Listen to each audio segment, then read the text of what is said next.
Hey, everybody, welcome to Bigger and Louder. This is Johnny, This is Big Tony. and we are here with another exciting episode. Thank you so much for being with us. It's been a couple days, about a week since we filmed our last episode. I just wanted to say congratulations, to Anthony and his family. They baptized their kids, and his son is now officially 1 year old. So, Yep. Oh, yeah. Congratulations, bro. Love you and the fam. Thanks a lot. Appreciate it. Again, baptism is usually you either believe in it, it's part of your family, or it's not. But no, it was very rewarding. I saw pictures of myself at that age, and I have no recollection of it. And now, again, I can sort of like tell my kids a story when I was there, and hopefully, when they have kids of themselves, I can tell them the time that they're, it's just kind of repeating the same process over and over again as time kind of goes on. It's funny you brought it up because it's very true. When the priest was going through his ritual speech, out of the Bible, the whole thing. Sure. He goes to my wife and says, "Okay, do you renounce Satan?" Right, and goes through the whole thing, right? And then he turns it over to me and says the same thing. "Okay, Anthony, do you renounce Satan as well?" And then right when he said that, the scene in The Godfather when Michael Corleone is actually becoming the godfather to his sister's kid, and he's taking out all the 5 families, and like that scene was in my head. Mo Green gets one in the eye. Mo Green gets one. Tattaglia gets shot off the. Bazzini gets shot in the staircase, and he goes flipping down the staircase. And I'm not kidding around. I'm thinking to myself, man, like, did I put a hit out on anybody else? Like, I swear, I was like, this is ridiculous. Anyway, that whole scene was going through my head. I could not stop laughing my head. I just kept I was biting my lip from laughing. Pretty much.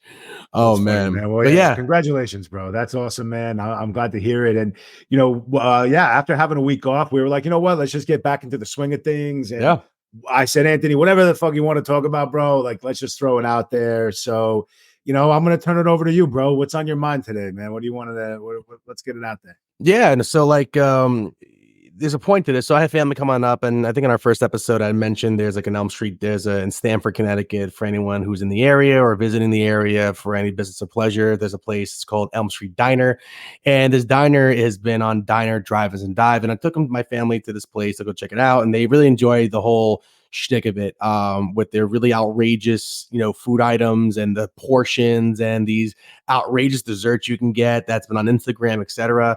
And I, again, even before then, I had been seeing things coming up on Instagram reels about people waiting in line for food, this and that. And yeah, at Elm Street Diner, again, they don't really take reservations. It's kind of like first come, first serve, and for obvious reasons, right? I think they understand, yeah, it makes sense. I think if there's a time and a place for something like that. But as I was kind of after we had left there, and it really shows you Google and the internet is listening to your conversations, I just kept seeing ads for restaurants and, brunch menu items and, brunch places for happy hours and, Sunday funny things coming up. And I just see things on Instagram where you're seeing people waiting in line to try what they're claiming is the best steak and eggs you ever had in your life, or maybe the best donut you've ever tried, or you got to try this croissant. And just they're really hyping up all these places that are just if you do not have this on your to-do list, or if you don't sample this, food item off their menu, you're missing out. And I guess when I was watching this, man, and I'm guilty of this too, and I'm sure you have, is actually do you really believe in all the hype that these restaurants are actually pushing out, or even as the influencers are just doing it for their own pages to get more views and likes? But, now that I'm getting up there in age, I actually been finding that literally anytime someone is trying to push, a place or a restaurant or an eatery or anything of that nature that you see, if I have to wait online for something, whether it's an hour, 2 hours, just waiting and getting the door, it's complete bullshit. And I think you guys really need to take a step behind and really ask yourself, is it really worth waiting in line for a pastry? Is it really worth the hype, or are you just doing it because somebody else told you to do it? John, I mean, what are your thoughts on that, man? Because I look back and I'm like, man, I wasted a lot of time and hours. Anthony, it's more than 5 minutes. Get the fuck out of here. Get the fuck out of here. Let me just tell you, Yep. I can't even anymore with crowded restaurants. And we're very lucky in Los Angeles that we have a restaurant on every single corner, and on Ventura Boulevard, which I'm pretty close to, Mhm. You could literally eat lunch, breakfast, lunch, and dinner at a different place every single day for a year and not repeat. That's how many restaurants are on Yeah. Ventura Boulevard, okay, Yeah. from like start to finish, like in the valley. So forget about like off Ventura. I think like from that point, it's like if I'm waiting realistically, we've got our kids 7 and 5. More than 15 minutes, like I say 5 minutes, like like because I'm fucking around, but 15 minutes because Mhm. it's going to take you more than that to go to another place, unless you just walk next door, right? Like if you're in one of those spots, like now, all right, we'll walk across. But I have a perfect example of this. We love going to San Diego. I love San Diego. If I didn't live in Los Angeles, I would live in San Diego. I've had friends that live there from New York. I have close friends that live there that are from there now. When we go down, we like to eat brunch usually in like Little Italy. They have a great Italian district there. I heard about this somewhere, but yeah, tell me more and about let it. me tell you, man, it is everything you would hope for. But like we'll save that one. But it is everything you would hope for, except there's a place called Morning Glory. Okay, Morning Glory. Not to cut They you off. don't take reservations, Yeah. and the line is 2.5 hours long. Get out of here. 2.5 hours. No, I fucking shit you not. Okay. Uh, We waited one time about 45 minutes because we were like, all right, like maybe it's not really 2.5. No, it is, and it Mhm. sucked. So Yeah. we didn't wait. We went down the street. Food was great. Again, because there's a great place in San Diego, almost on every corner in that district. So I would definitely say no more than 15 minutes for me. And you know what? As good as Morning Glory might be, until they put John D on their list and take my reservation for 10 people or whatever I have with me that day, because it's always, myself, the kids, the in-laws, my parents, my brothers and brother-in-law sometimes, we need a seat 10 to 12. You got to take our reservation, man. Otherwise, I'm sorry. I won't be able to taste your So middle of the road breakfast.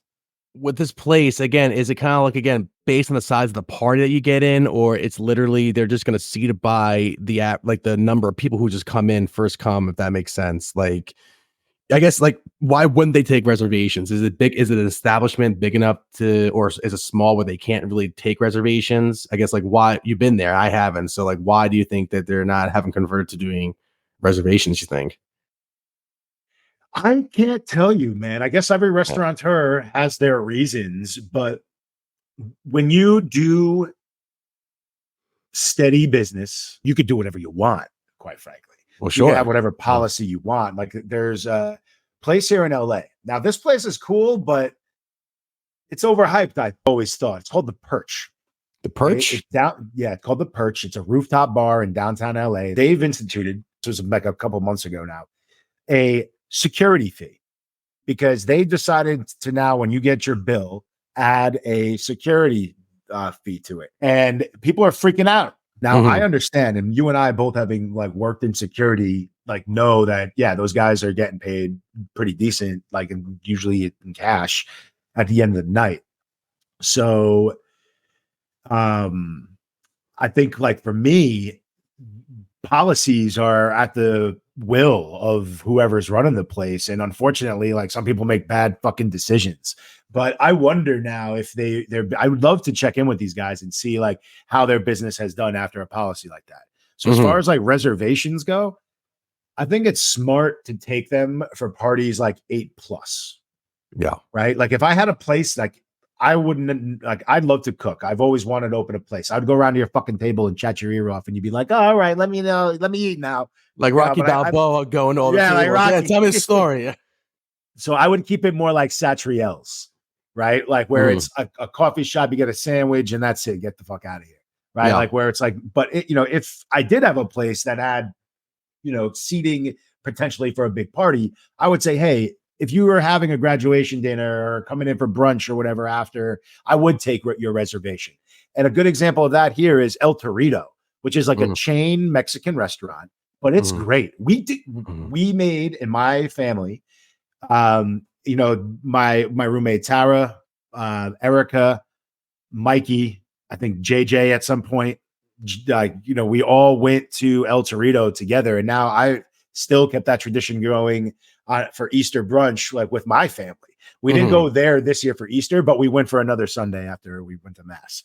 Right. Yeah. So it's like, I think, they take reservations for big parties and they'll walk in everybody else. There you go.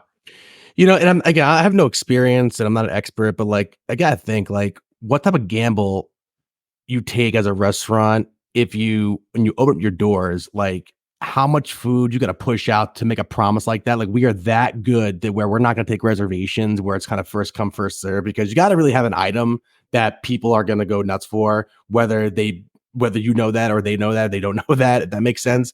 Because at the end of the day, I think you hit it on right. Like if you're popular, you can do whatever the hell you want. It's kind of like when people ask, like, how does one value what a product is worth, or when you're buying something and it's the rule of thumb, it's what people are willing to pay for. And if you know you want, right, that's the same thing here. If you're willing to wait online, everyone's going to do it. Well, then if it's not broke, don't fix it.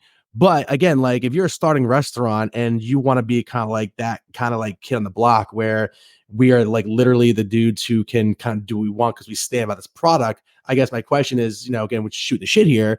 And this is for anybody who listens to this, who has experience in this industry, is do you start off taking reservations, build up like your reputation, and then say, no, fuck it, we're going to go right to just doing kind of like, first come, first serve? Or do you roll the fucking dice and say, something, we're going to put a lot of push and effort into our staff and maybe overly, buying our food products and having ready to go? And well, let me ask you a couple questions. Yeah, I love this, man. All right. So for everybody out there, because this is like a very John D trivia thing. One thing that I didn't talk about as like in our earlier episodes, we were going through our jobs. One thing I didn't talk about was like what I thought is actually one of the most valuable things I've ever done in my entire life was my internship going into my senior year at college. I worked for Mazzone Management Group. Mm-hmm. They were out of the Capital District of New York, Albany, New York. And at the time owned Glenn Sanders Mansion, a bunch of different bakeries, 677 Prime. They now own and operate like the Saratoga National. So like the restaurant that's over at the golf course in Saratoga. Mm-hmm. And when I interned there in accounting, I got to be and work at a lot of their events and be involved with producing a lot of these live events and understanding like what their interest was in this. And, I was lucky enough actually where they asked me to stick around and potentially like work in one of their new, bakery locations, right? It's like small deli, come and go, like, get bagels or whatever, breakfast. But, here I am sitting now in California. So we know how that went. But like, I always think back to like, not what if I stayed in Albany, because I think that's what sold me on getting out. Like, I can't go back to Albany and potentially do like another 5th year in college, right? Partying like that or whatever. I did my time. I went hard and that was it. My 4 years. You did your time with the jail. Yeah, I did my time in college. I was like, I can't do a 5th year.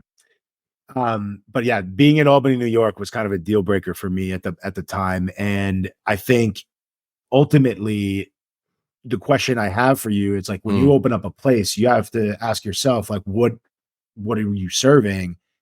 How do you want your customers to interact with you? And of course, what type of location do you have? Because like those 3 questions are going to kind of lead you to say like, all right, do I want reservations? Like if you're serving coffee and bagels and you're doing a delicatessen, you're not taking reservations. You sit down, eat, and you go. Yep. If you're having like a nice high scale restaurant where you want it to be sold out every night, you want it to be, packed from, opening at 7 to close at midnight or whatever. And, you're taking reservations through 10 PM. You're going to take them from day one, especially like if you're checking boxes where you have a high-end chef, high-end clientele that you're trying to attract. Yeah. Maybe you have some like celebrity attached to it, like that type of restaurant, you're not going to be able to get a reservation, right? Quote unquote. Meanwhile, if you are a Mexican restaurant here in Los Angeles where, you're open on a regular basis, you're going to probably take, like they're on every corner like that, or El Salvadorian or Guatemalan or Peruvian. Like, we have like all these spots.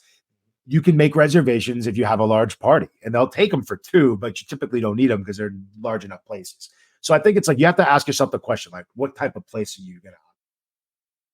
Well, yeah, I mean, like, since we're on this topic, I mean, here's the thing, like, to your point, if you're in LA, right, just the example you can provide, because obviously, like Texas, and just because there are two examples, like Texas and California, Southern California, Mexican restaurants and Mexican cuisine is probably like untouched, probably compared to anywhere else in the world at this point, right? So, with the exception of Mexico, right, with the exception of them, Some would disagree, but yes. So, like, when you open up an establishment like that, you're going into this with like 100 competitors. They're all saying we have the best fajitas, or we have the best chorizo, or we have the best whatever it may be. So I think at that point, it's really not necessarily like trying to sell like a new item, or like you got new kids on the block, or you have something that's brand new that no one's ever tried. You're selling on customer loyalty. Like, how do we get someone to be like, we know John Smith always comes to us twice a month with his family, and he just likes us. And maybe Jane Smith, she goes down to the place next door to them because she's been going there since she was 5 years old until we opened up. And I think you can't necessarily sell on like product or location or on a name or on a cuisine or whatever. I think at that point you're just just trying to get customer loyalty in some shape or form. But again, like, this is an industry I have no expertise in to say like, how do you do that?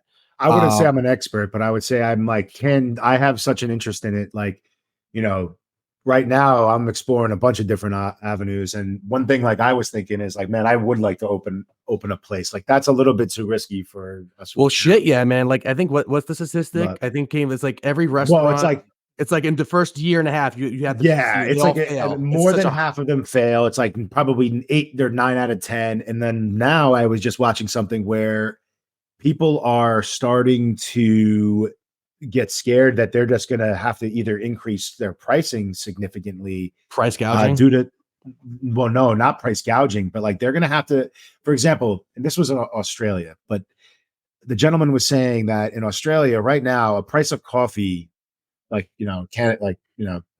coffee should cost them about $8.50 for all the labor and everything that goes into it.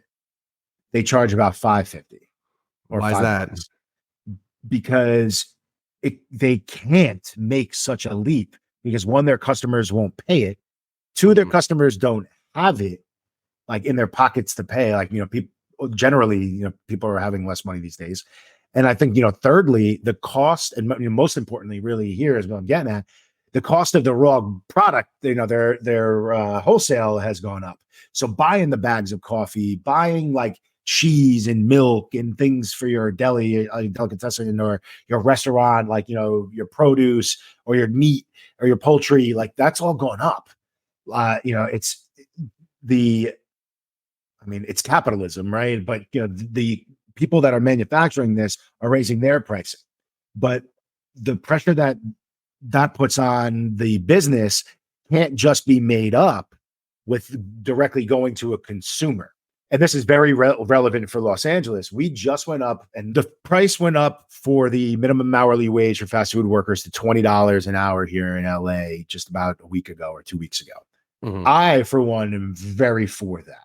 I don't believe that anybody gets fucking paid enough in this country. The middle class has been stifled since the 80s, and we won't get into the Reaganomics this episode, but we've been stifled for a long time, and people just don't have the money to pay more. So small business owners can't just raise it. Now, labor, I understand, is the biggest cost to any business, right? But if you're getting pressure on the labor side and getting pressure on your material side, and you can't raise your prices beyond a certain level, because if I walked into a pizza place and I'm already paying fucking $4, $5 a slice, right? At some places here, like Joe's Pizza is like $4 or more for a slice. Right. If I go there, they can't just charge me $8 a slice or $6 a slice. The next time I go in, I'm going to be like, what the fuck just happened here, dude? Like $2 overnight, and I probably wouldn't go back as good as it is. So I think there's a lot of questions to be had there about like, man, people just aren't getting paid enough money, but at the same time, small business owners are getting pressure. And this is like more existential than I think we want to get, but these big companies can absorb that. Like these fuckers putting in all the automated machines, right? Like, I always make the joke of, I click 0. Sorry, Kroger, I click 0 when I go to your store when I self checkout and bag my own stuff. Are you getting charged for bags bags out there in California? Like, do you get like at the grocery store? Do you get charged for like 10 5 cents cents a bag, and I agree with it. I agree with the charge. I'm not against the charge, but I'm not going to pay for it if I'm bagging it and scanning it myself. And the same thing with McDonald's, like these automated kiosks, which just FYI, they also have in Europe. So this is not a uniquely American thing. And oh my God, it's because they're making $20 an hour. Now they're putting in kiosks. No, you fucking morons. Okay. This has been happening because it's easier to order on a kiosk than deal with a kid that might not know how to, or a person that might not know how to use the machine sometimes. Right. Or if you're doing a big order, it's like, let me just use the machine. But in Italy, when we went, well, not only did we use a machine, but you can select your toy and buy like a towel. I got like beach towels from the Italian McDonald's, to bring to the playa out there. Yeah. So.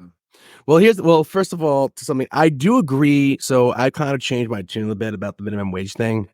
Right. If you're someone who lives in a high profile area like New York, LA, even Miami, right? Like they had to increase the wages for minimum wage in these areas. So therefore they can afford to still live there without really kind of like hemorrhaging other resources more or less. But obviously this is something that we're seeing it's still not working.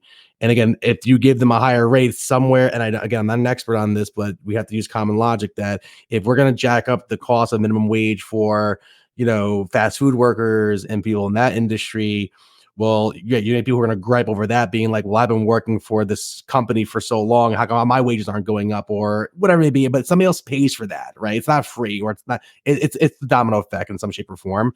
To your other point about making sure people do get, obviously some sort of money to them. Right. I know you like the idea of self-checkout, click on a button, but guess what? If we all went to that automated AI process or self-checkout, that kid doesn't have a job anymore. Right. Like that kid's out of work. Like for all you know, that kid could be actually helping his parents out. His kid's probably working 2 or 3 fucking jobs, right? Probably 2 days that's at the Ralph's by I'm with you, man. A day and a half, maybe he's at Home Depot, but like you keep automating these processes, people are going to get squeezed out in that respect. I'm not for eliminating cashiers, a person to person, but I think having the self-checkout kiosk is fine, but they don't. And I think like Walmart is guilty of this. I've heard. I don't go there too often, but at Walmart, they've like shut down their cashier lanes, and you can only use the what do you call it? Like you can only use the kiosk. Mm-hmm. And I think that's the issue that I have. Like, I don't want to be forced into it. I'd like to have the option of like, all right, like, hey, I only have 1 or 2 things. Let me go to the self-checkout. Like you can't buy booze at them, like unless you go to like the person standing at the end, right? And they'll ring you up or whatever over here.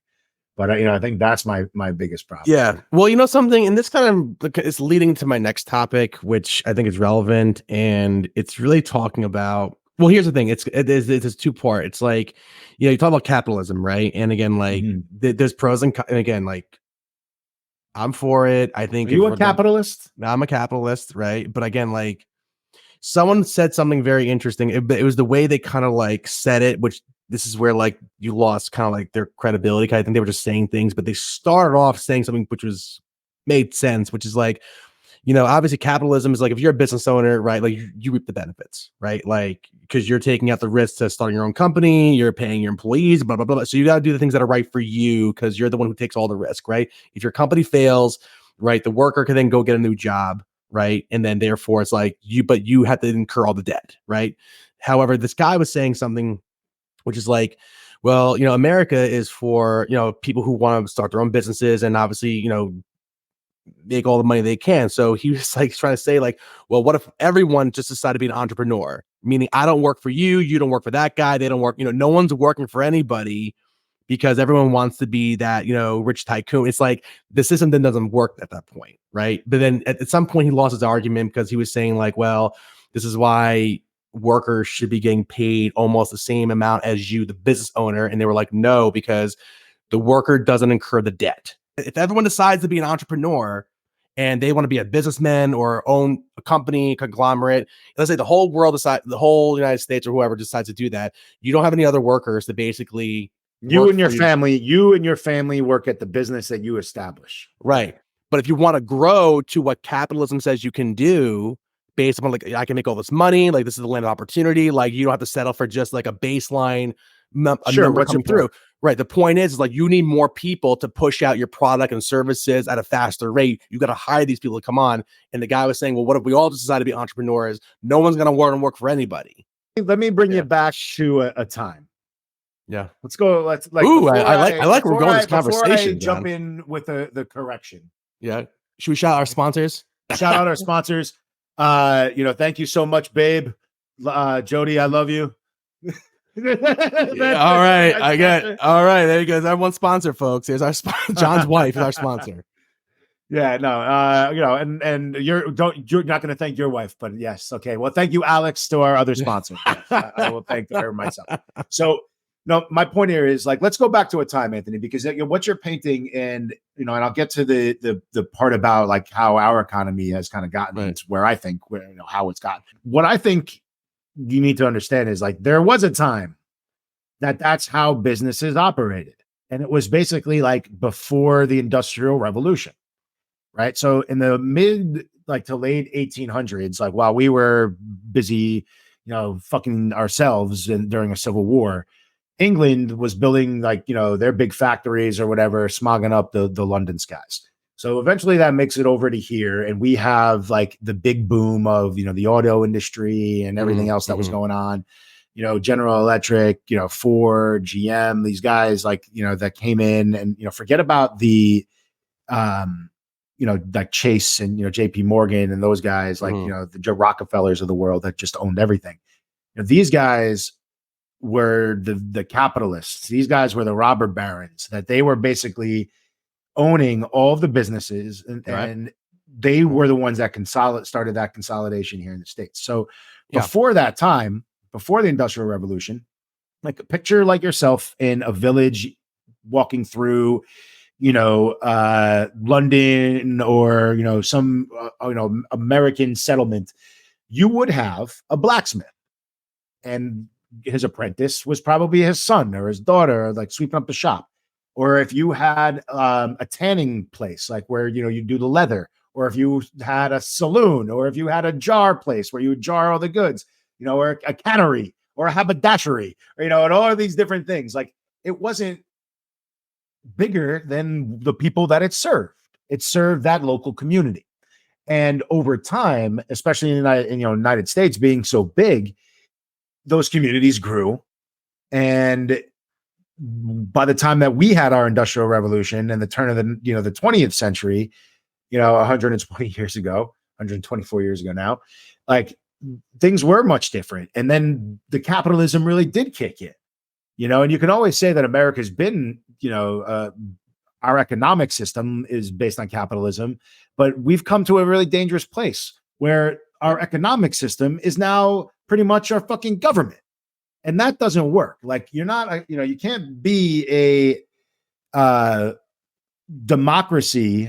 Well, we're not a true democracy, of course, right? But, a constitutional republic that has such rampant and unchecked capitalism in my mind that we now have bled the two together, where like government basically is a big business and these guys are working for businesses.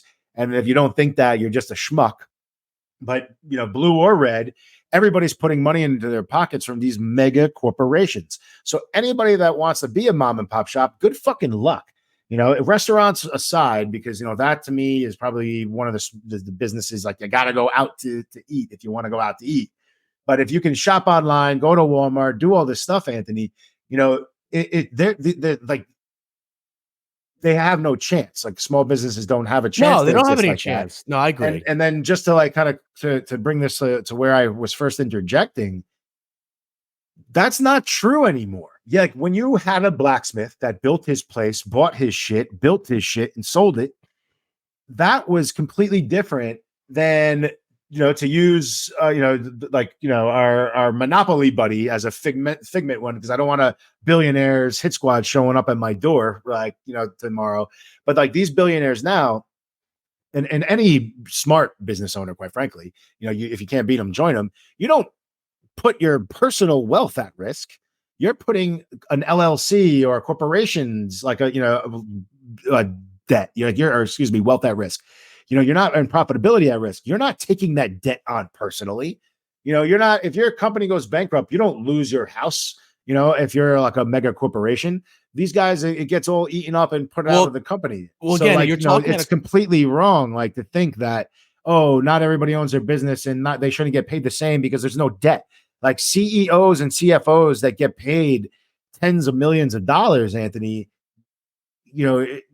I'm sorry, man, but like this, like $8,000 an hour figure that I've been seeing thrown out there, like, where, the McDonald's CEO gets like $8,500 something an hour versus this $20 an hour in the store thing. Like, where's the real problem here? Well, yeah, come on, man. When I was talking about that, I wasn't talking about like those, corporate, raiders who literally are worth like probably like 100 people times, 10. I'm talking about, let's say everything. Well, no, but like we're talking about, let's say John Doe who decides to open up a brew. Like this is one example of many, just at the scale, because there's another point we got completely. We got a good John Doe that opens a brewery. Johnny D. Right. Decides, so John, I'm gonna sell my limoncello at a brewery. So you open up a brewery in LA. You're like, wow, this is actually fairly successful. You took the risk of opening up, but you had to go get the leasing for the place, the land, you had to purchase, you pay all the taxes, the mortgage, you pay on the insurance, you pay just for the negative. No, you do. You as the owner pay on that. You would not do that. You would start a company called the John D. Brewing Inc. or whatever I was going to name it. Yeah, that like whatever type, like an LLC or a corporation. There's like many types of businesses, right? You could be a nonprofit. But again, John, like here's the example. Here's my point. You can do that, and all the debt, Anthony, goes against the company, not your personal stuff. Now, when you take out like a mortgage or go to take out loans, they want collateral, but again, like that's different. Like you're not. Well, that's what we're talking about. Like if you, John, let me ask you a question right now. Hypothetically speaking, do you have $3 million? If you were inclined to open up a restaurant, you said earlier, right? Do you have $3 million right now to get that going? Yes or no? Yes. Yeah. That's why I'm sitting at home with you at noon on a fabulous. I love it. Okay. Yeah. Okay. So, right. To your point, the average business owner who wants to open up a restaurant or a brewery, something on that level is what we're talking about, right? Let's say they have to take a loan out from the bank or a place where they're going to lend them that money for a business investment. They have an X amount of time to pay that money back. If that business fails, if you don't make enough money to pay back the debt, it's you, John, who owes the money, not the workers, because you took out a loan with the people who gave you that money with interest. What I'm saying at the level I'm talking about is you, John, open up a brewery. It's fairly successful. Okay. You then things like, okay, it's doing pretty good. I'm going to open up another location, maybe in Van Nuys or maybe down in, I don't know, Santa Monica. I don't know. You want to open up another place, probably within like a 10-mile radius, so you're not bleeding into your current customers. Okay. You then again take the risk of opening up a secondary location. The bank says to you, you got a loan out already. Okay. You got you're $3 million in a hole with us. You just started a year and a half. You're not even close to paying us back yet. What are you going to do? We need some collateral. We need to make sure we're going to make back our money in some shape or form. You then take another risk with another bank who then gives you that money to start that other location, etc. What I'm saying here is not talking about the guys who own Google and Facebook and Deloitte and, IBM. We're not talking about those guys and anyone else in that realm. We're talking about working stiffs who decide, something, I've been working stiff for 20 years. I want to open my own business. I want to take a risk. And yes, it's me, the business owner, who takes the risk. Okay. So let's come up with an example on that. Like you mentioned brewery, but that's still a restaurant. So like anything. No, it's not. If you're a brewery, you just serve beer. That's all you do. It's still, you're right. And people go to your establishment to drink it. Right? Right. Not just a distributor, right? You're not going to just bottle and distribute. You are talking about having a place where kids can come and can play cornhole outside, right? Okay. Well, right. It was a simple example. Gotcha. You pay the debt. And that's again in a destination establishment, similar to like a movie theater, right? Where you can still own and operate a movie theater. These places, Anthony, are not operating at a margin wide enough, okay, a profit margin. So they're not making enough money to take home $1 million and only pay their servers $450. Okay, like, or whatever, $2.50 or whatever people are getting, paid now, which is under minimum wage for Maybe they being a do. hostess or a server. Maybe they Okay, do. but then they don't, bro. Like, that is not how, like, I swear to God, if you go into the books of a restaurant, these guys are not only putting in the time, let's just say they are making $1 million. These probably working 120 hours a week. He's probably Yes, working exactly. the equivalent You're of 3 married. work weeks, right? So Yeah. in that case, that's different. But a guy is like, I'm telling you, if you're working 120 hours a week and you're making that profit and you're paying yourself that, your hourly wage is going to not be $8,000 an hour. It's going to be much lower than that. And yeah, it'll be higher than your employees, but still, like, the bottom line here, because we can probably go on for this forever, is I really do feel that people aren't getting paid enough money, Anthony. And, like, yes, that top 1% and really the 0.1%. I'm not arguing with you. I agree. I agree that They're people fucking us, right. man. They're fucking us. And I'll tell you what the thing is. French Oh, man. aristocracy never saw it coming either, man. Do you know what that means? No, educate me. Okay. The French Revolution, the famous "let them eat cake," Marie Antoinette, right? Like, whether she said it or History not, lesson like, for all those before who not they listen. chopped John's her head Victorian. off, right? Yeah. Right. Like, yeah, they chopped, before they chopped their head off, she famously said, like, "Let them eat cake." The people are hungry. Like, here, give them some cake. Like, they had no idea, like, what was about to happen. They were so detached. These billionaires, these the wealthy at the time for them, like these kings and queens and the aristocracy, had no fucking idea what the people were struggling with. These fucking producers here, they just put out the movie here, Civil War, right? Like, that movie to me, and I love Hollywood and I love the entertainment industry. I love it. I think, like, we talk about it nearly every episode. The fact that they put out that movie, to me, like, I will never watch it, because to me, what it's showing is, oh, it's the people fighting against each other.